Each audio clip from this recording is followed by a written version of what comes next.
Okay, made the flea market rounds today and picked up a few things. This is a Symphonic table model phonograph in a blonde wood cabinet, as you can see. Has controls for volume, bass, and treble. And the record changer is a BSR Monarch, which is one of their earlier changers and one of their better changers. And the amplifier is just a little single-ended job, 12AU6 preamp, 50L6 output tube, and 35W4 rectifier. Should be good for probably 2 or 3 watts of power. And as you can see, this is not a model that would accept optional screw-on legs. This is strictly a tabletop unit. And the cartridge is dismounted from the tone arm, and there are a couple of old cartridges laying loose in here, and I'm sure they're bad. But we'll get to this on another day. And the owner of the flea market gave me this little green Kenmore oscillating fan. Looks like something from the mid to late 50s. He said it didn't run, so it'll be another project we can get to one day. I think this fan was most likely made by Bursted Manufacturing Company, which made somewhat cheaper fans for the time.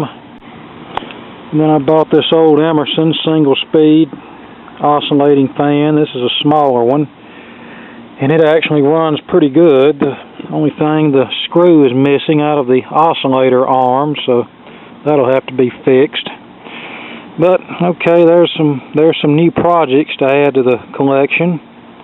And now we'll get back to work on that little Silvertone radio that you've already seen a couple of videos on. And now back to the Silvertone radio. In the previous 2 videos, I recapped the radio, replaced the power cord, replaced a couple of bad tubes, replaced the defective mica capacitors inside of the second IF transformer. And then I discovered the first IF transformer had the same problem, so I went ahead and replaced those capacitors. And to save time, I didn't show the detail as to how I did it. You can look back at part 2 and see how I did the the second IF transformer. The procedure is exactly the same for the first one. And we're playing again with no static. However, the speaker sounds like total crap, and that will have to be addressed.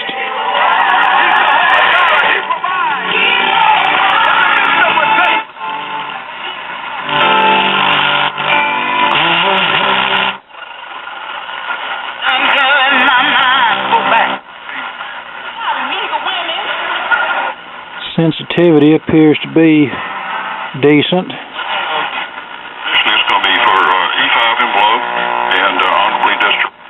Why didn't Obama act then? Okay. You tell me if I'm crazy or if you agree with me. However, when I'm done, I will touch up the alignment. Now, let's address this speaker issue. Okay, the speaker is mounted to this board here. Or actually, it's not a board, it's a piece of metal. That's what I get for not paying attention. However, you can't access the bolts to remove the speaker without removing this metal mounting plate from the chassis, which is held in place by these 4 screws here. And you can see the dial string arrangement, how it runs. And if I remove the metal plate here, I run the risk of messing up the dial stringing, and the last thing I really want to do is have to restring this. So I think what I'm going to do is take some tape and tape all this off to hold the string in place, and then I will carefully remove this metal plate here and do just what I have to do to get the speaker off and get another one on it, put everything back together, and try my best not to break or otherwise screw up this dial string. Like I said, I don't want to have to restring this. I hate restringing radio dials. I've actually left radios at the flea market that had broken dial strings because I didn't want to mess with them. Okay, I've got the dial string all taped up, so hopefully I can remove this mounting bracket without breaking anything. Yeah, wish me luck here. Okay, here's the old speaker removed. It looks like I was able to get it out without destroying the dial string arrangement. And once I removed the speaker, I just went ahead and mounted this bracket back in place until I can find a new speaker, which I'll go to the parts house tomorrow and see if they miraculously have anything of this size. Or who knows, I might possibly have something around here, which would make me even happier and less money I have to spend. Okay, here we are with another speaker hacked in. I didn't have the correct size in my junk, so I temporarily hacked in a smaller speaker. But I don't like doing things this way, so as soon as I can either have this one reconed or find a suitable size replacement, this will be fixed correctly, but radio sounds much better.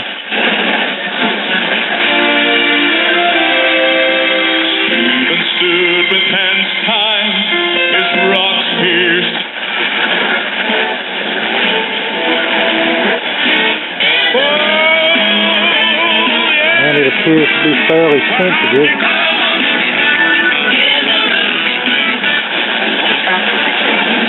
Bring 10 minutes past the hour. News Radio 1200, WOAI. Between paying bills and feeding their family. 11:30, the Tiger. We tune you at halftime. Welcome back to Sunday Night Football. This is recognized UA Studios. I'm Scott Graham. Last year over 3 million. piping program to training.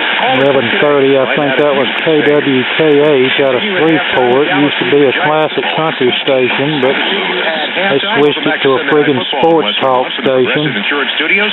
I'm Scott Graham. Last year over 3 million drivers switched. Demise of another AM radio station. You could say. Community Bank, like no other bank you know. Member FDIC. Sunday Mornings with Jimmy here on WMOX covers topics that are important to Pension plan. If they reach an agreement, it would end nearly 8 years of contribution. It's fat, and my waist went.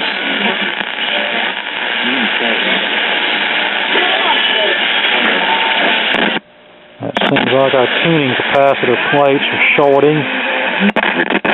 As you see, when you get to a certain point, pretty much all you get is static on the dial. To take Andrew Porter, and I mean. And the way we'll solve that problem is to run some thick paper, such as something like this that heat shrink tubing came on, down through each one of the plates like this. And that usually clears out the dirt and junk that causes these plates to short. And if that doesn't do it, we'll look for any slightly bent plates, and if we find such, we'll straighten them out, and that should take care of the static problem. I think I see the problem right here, especially magnified through the viewfinder. I believe that plate right there is a little bent. Yep. Hearing it going crazy. Try to straighten this.